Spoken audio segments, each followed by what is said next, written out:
Alam ko marami sa atin ngayon naghahanap ng sasakyan para sa pamilya natin, para sa business natin. So may kanya-kanya tayong mga preference. Nandito tayo para makatulong sa inyo kahit papaano. So sana magustuhan nyo tong episode natin na to. Once again, nandito tayo, bumalik tayo sa Toyota Cubao.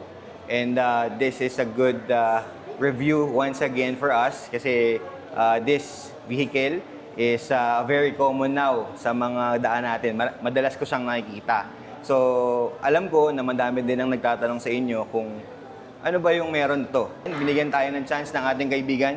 Of course, kasama natin ulit Mr. Harvey Susano ng Toyota Cubao. Yan. Wonderful, Kabalbon. Yan. Harvey Susano ng Toyota Cubao. So muli, inaanyayahan ko kayo na magpunta dito sa Toyota Cubao. Kung may plano kayong bumili ng sasakyan, so ito lang yung number ko. Yan. And then, kung mapapanood nyo yung video na to, automatic meron kayong promo agad sa akin. Sabihin nyo lang, Ron Balbon, alam ko na po yun. At bibigyan ko kayo ng maganda-gandang deal. Yan. Freebies. Yan. Yan ang So, maganda. any transactions po yan. Mapa-cash, bank PO, in-house financing. Pag in-house financing, garantisado yan. Apply, approve, release na kagad Ayun. yan. Okay. Muli, Harvey Susano, Toyota Cubao Agent. Yan. Thank you, Tol. Maraming salamat. Okay? O, Sugar Ball, mga Balbon, ha? O, December ngayon, maraming mga promo. So, kung sakasakaling ang naghahanap kayo, alam natin, bonusan na. So, any time na gusto nyo tumingin ng sasakyan, any Toyota model, reach out lang kayo kay Harvey and sigurado, mabibigyan niya kayo ng magandang deal. Sasabihin nyo lang, Ron Balbon. Okay, that's the keyword. Okay. Today, nandito tayo para tignan and check out itong Toyota Zenix Q. This is the hybrid variant niya. So, let's check it out. Wala nang patumpik-tumpik pa. Simulan na natin to. Let's go. Alright, yan. So, this is once again the 2026 Innova Zenix Q. This is the hybrid. So, nung una, actually, yung unang version nito, medyo parang kakaiba yung tingin ko sa kanya. Parang anlapad-lapad nung gilid. Pero nung nakikita ko na siya palagi sa daan, parang nag-grow na siya sa akin, na okay din pala. So, pagka nakikita ko yung likod nito, sakto din, ang ganda ng likod. Pero unahin muna natin tong face niya, no? So, sa harapan niya, tol, pag tinignan natin yan, ang lapad ng grill niya doon. So, itong grill na to, para siyang painted with gray. And then you have your camera there sa gitna. So, meron siyang front and back cameras. So, meron kasi doon itong Toyota na safety features, yung safety sense nila. So, kasama yun doon. And then, of course, LED ang kanyang mga headlights. And meron na din siyang fog lamps doon sa ilalim. Yan. So, meron pa rin touch ng chrome. So, those chrome is elegant yung dating, ano? So, yan yung mukha niya. Medyo yun nga. Ayan, mataba yun dito sa gilid. Botsog yung gilid. Medyo mas malapad siya. Then sa gulong naman tayo, sa mugs. Gusto ko yung kulay, yung pagkaka-finish nitong mugs na to, pati yung style niya. Hindi siya katulad ng mga bago ngayon na parang masyado siyang para sa akin parang ang lalapad ng mga spoke. Ito, this one hindi. So parang this reminds me of mugs ng Land Cruiser. Tapos, ang gulong nito, actually, this is 18 inches aluminum wheels with Sport Max na Dunlop. Disc brake sa harap and sa likod. So, safety, braking power should be good and should be enough. Yan, meron ka ditong badging ng HEV and your cameras dito sa ilalim ng iyong side mirror na merong repeater. Yan. Door handle mo, may chrome touch din. So this is the black version. Meron din ng puti, which is like 10,000 or 15,000 higher yung price. So yan yung side profile niya. Oh. Okay din So meron na din siya nun, yung mga body cladding na yun, yung itim. Pang dagdag forma. So, ngayon lang ako nakakita ng itim na colorway nito. Madalas talaga nakikita is puti. Yan, so that's the side profile of it. O ito, meron ka din dito ang mga, ayan, silver accent dito. Malaki din yung bintana sa likod. So, this is, I believe this is 6-seater kasi dalawa lang naman dun sa gitna eh. Tapos dalawa or tatlo dito sa likod.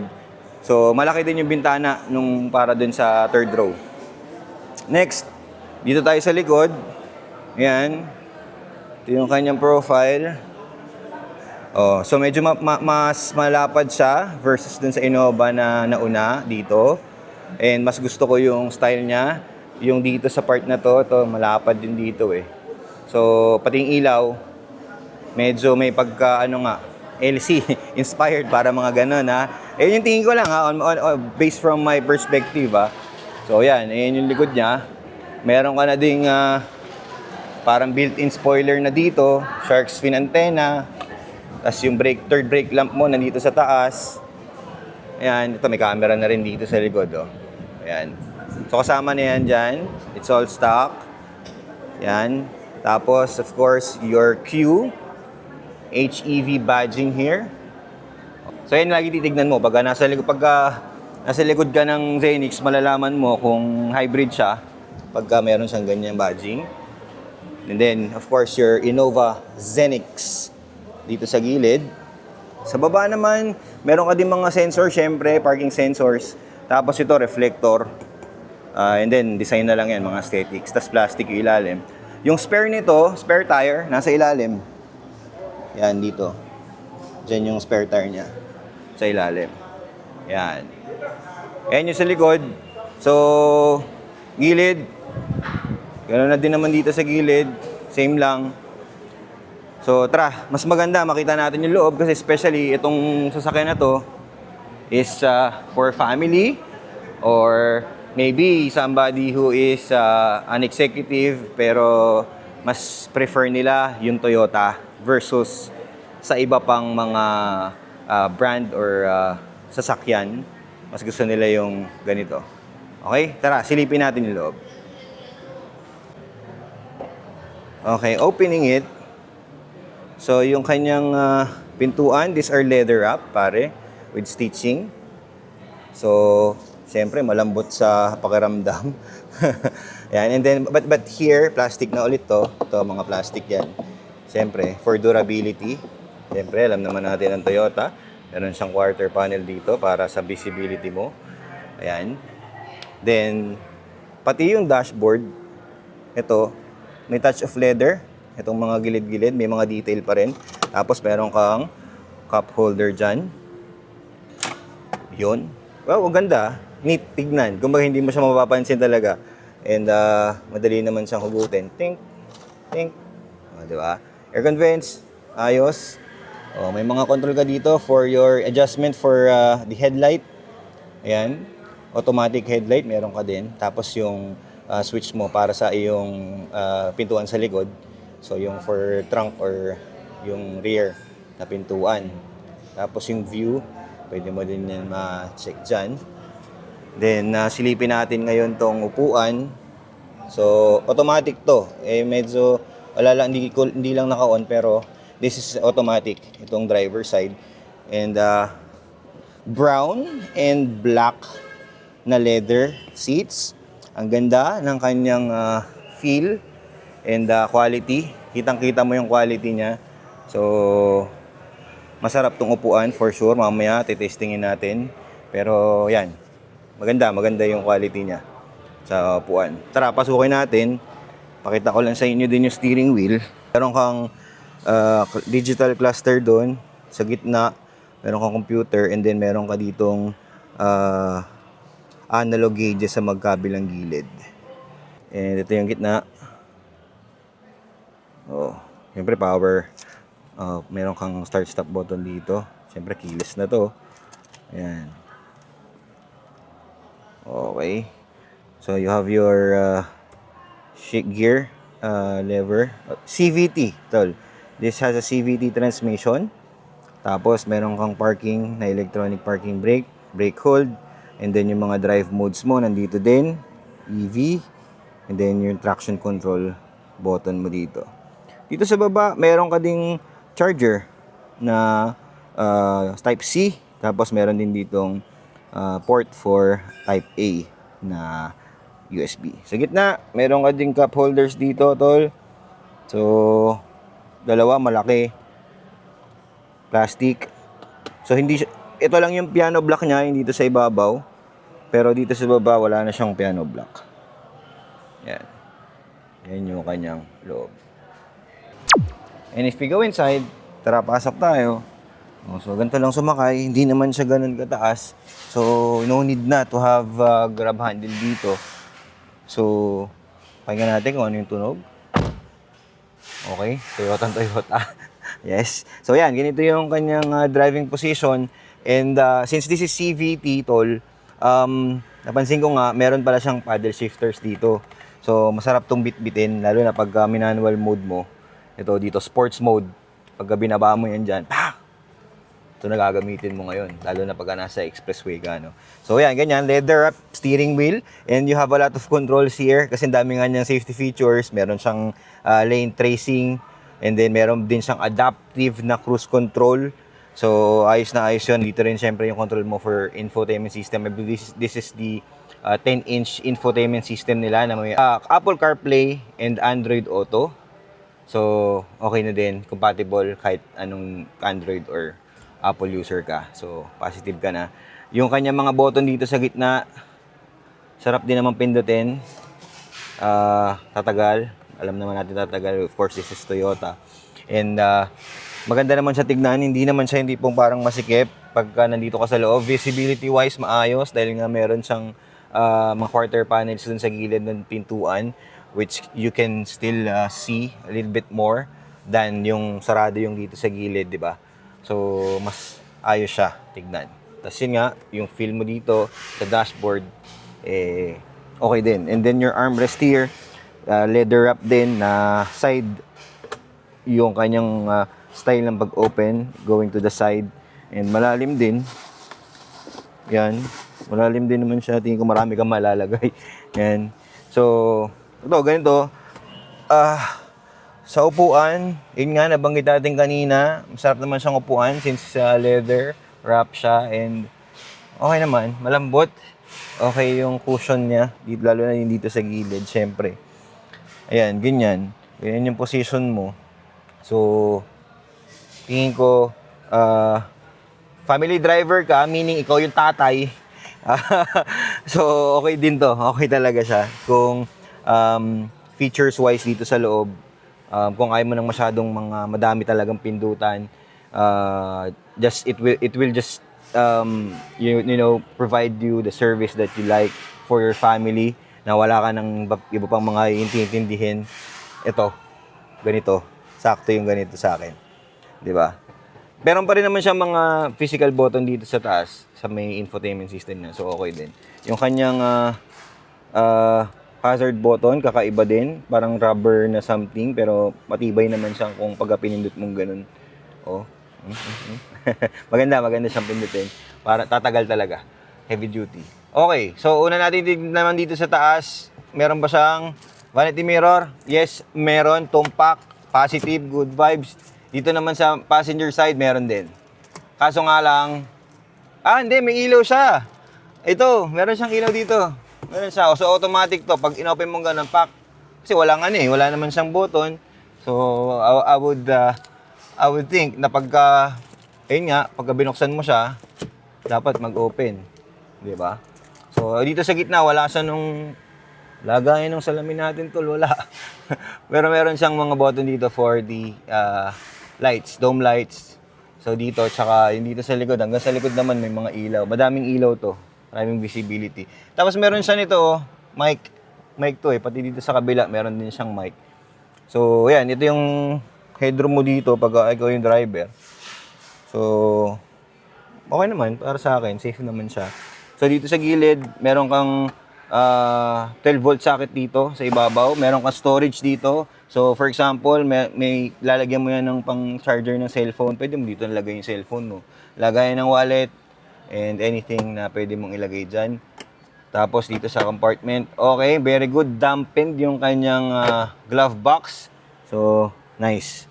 Ayos yun. So, yan. Ito yung itsura natin. dito sa may driver side. And I think magiging komportable naman din yung passenger natin dito sa ating right side. Oh, teka.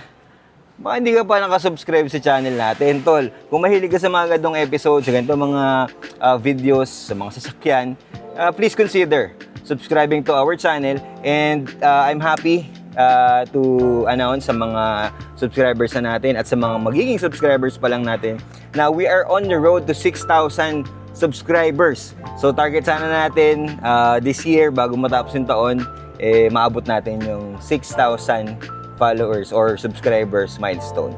Okay, maraming salamat po. Kung nagustuhan mo rin tong video na to, please like and comment sa ating comment section kung meron kang question. So, ayun nga, let's talk about anything that you have questions pagdating sa sasakyan, and discuss natin. Baka mali mo, may matutunan ka sa akin, and then meron din ako matututunan sa inyo. Ganun lang, di ba? Bigay lang tayo ng information. Okay? So tara, tignan na natin yung second row. Samahan nyo ako. Let's go. Ito naman, sa likod naman ng upuan, meron din siyang control. And, ayun nga, automan din to. So, natataas to. Electric siya. Ito yung button mo. Tapos, meron ka din dito. Ito, kung i-recline mo, yan, meron siyang ganyang button dito. Tapos, kung i-move mo naman yung upuan, mamaya papakita natin sa inyo kung paano. Yan. So, meron siyang ganun. Table. Dalawa nga lang. As I mentioned earlier, dalawa lang dito sa kanyang second row. And then dito sa likod, tingin ko kaya tatlo eh.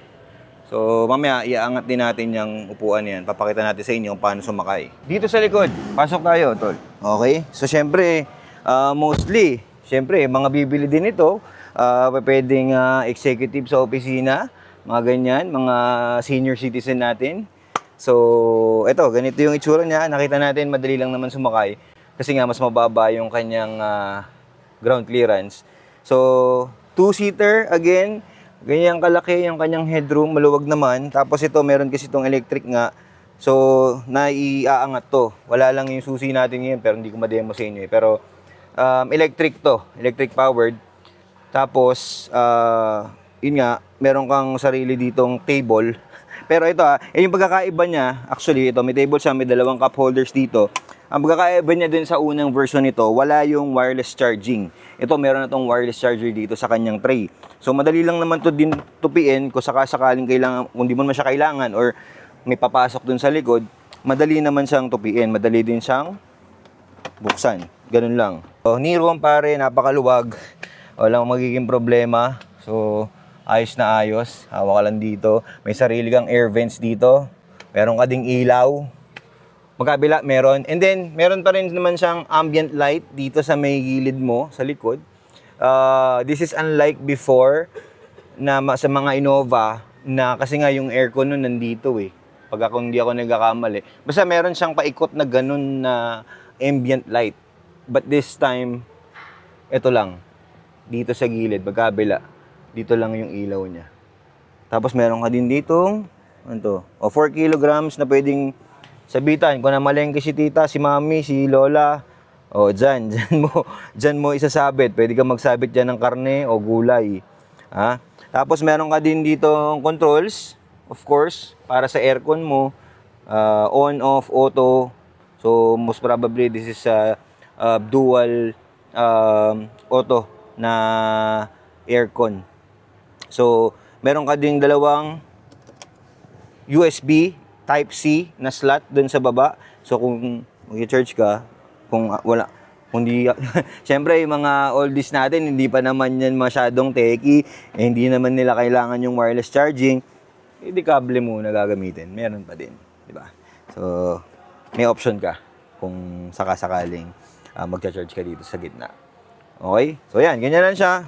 Yun nga, wala walang battery, hindi ko yung susi, wala yung susi eh. Pero ayun nga, naaangat to, yung baba, papaganyan siya, tapos ma-adjust mo siya pa atras na ganun. Sensya na kayo mga balbon pero ito lang, kumbaga we're just maximizing what we have. Lagi naman ganun tayo, palagi tayong tawag doon, spontaneous, diba? Ayan, spontaneous. Okay?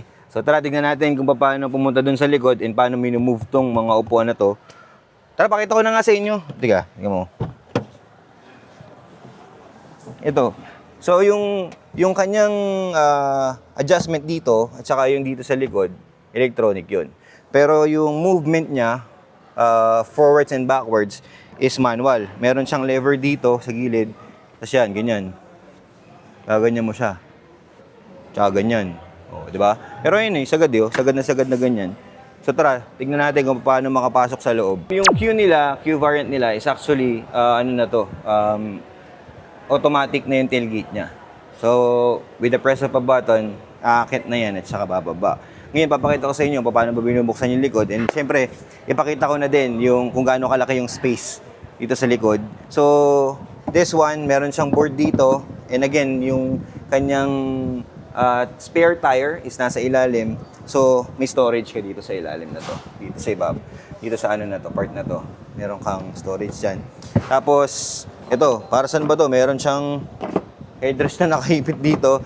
Dahil, pagka inakit mo to, pagka inopen mo yan, pinul mo yan, adjust mo ng konti. And then this one, meron lang din na tali na hihilahin. Yan. So, this one goes here. Dito siya mapupunta.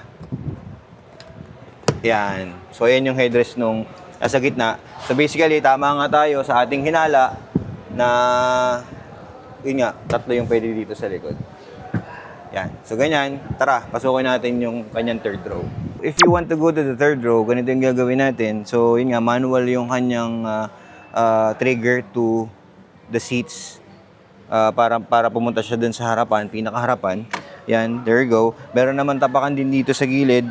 So, pwede ka naman tumapak dito and then go in. Pwedeng ganito ang style mo. Pwedeng ganon. Tapos, ilayin mo na lang siya pa ganyan. Or maybe, ayan, meron din siya ditong hinihila sa likod para madali mo siyang matulak kung bababa ka or ayusin mo yung upuan niya. So, ayan, ganyan. Well, that's a way, another way to go in. Pero pwede ka rin naman dito dumaan sa gitna. Ititiklop mo nga lang to, pero baka medyo masikip. However, yun nga, pwede mo naman siyang ganyanin. O, diba? Knee room, depende syempre kung gaano kabait yung nandito sa second row. Pero, maluwag naman.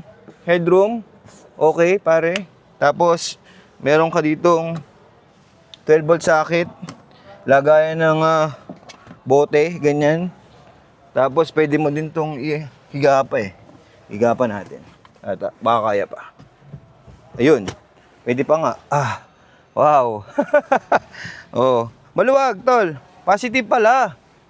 Maluwag pala dito sa likod. So, 3 tao, pare. Pwedeng pwede. Kasyang-kasya kung isislant mo na ganyan. Tapos iaangat mo to. Positive pala. Maluwag pala dito, tol. Pwede, 3. Kahit 3 adults in a long drive, I believe, suwak na suwak dito sa likod. O, diba? O, nice, nakita natin kahit paano na. Ayun nga, kasya pala. Tara, babaan tayo. Tingnan natin yung makina. Let's go. This Q variant is priced at 1,991,000 pesos para dito sa black. So, mag-add ka ng around mga 10 to 15,000 para dun sa puti. And you will have this engine. And this is the 2.0 gasoline engine with an electric motor. So, yung electric motor niya nandito sa gilid. This has a 52-liter fuel capacity. And estimated fuel consumption is 18 kilometers per liter mixed na yun. Driving city and in the highway. So, approximately, maybe around 900 kilometers in one full tank dito sa ganitong setup and ganitong version. So, kung compare natin siya dun sa diesel engine na Innova is around maybe 9 to 10 kilometers per liter in the city. So, malaki. So, doble, kumbaga, yung sa fuel consumption, yung matitipid mo, no? So, again, this will depend on how or kung ano yung kailangan mong sasakyan. So, if you are somebody who is looking forward to have medyo futuristic na, kung hindi ka pa man ganun, kasi tingin ko this is a sweet or middle ground kasi nga, Hindi pa siya ganun ka, yung technology-wise niya, hindi pa siya ganun kataas kasi nga, hindi ka we compare it from the others na ang dami ng mga pinipindot, ang dami ng mga kung ano-anong ginagawa. I think Toyota is going and standing in that ground where those meet na ikaw na gusto mo simple lang at saka yung technology pinipilit nilang pagsalubungin yun. So I think that's where Toyota is getting at dito sa Toyota Zenix na to, no. So if you're somebody again who is looking for this kind of vehicle, medyo parang natataasan ka sa SUV, pero gusto mo ng luxury and comfort, maybe this is the one for you. So if you're interested, reach out to Harvey. Once again, once more, this is Ron Balbon. And advance na, Happy New Year, Happy Merry Christmas siguro. But we will have more episodes.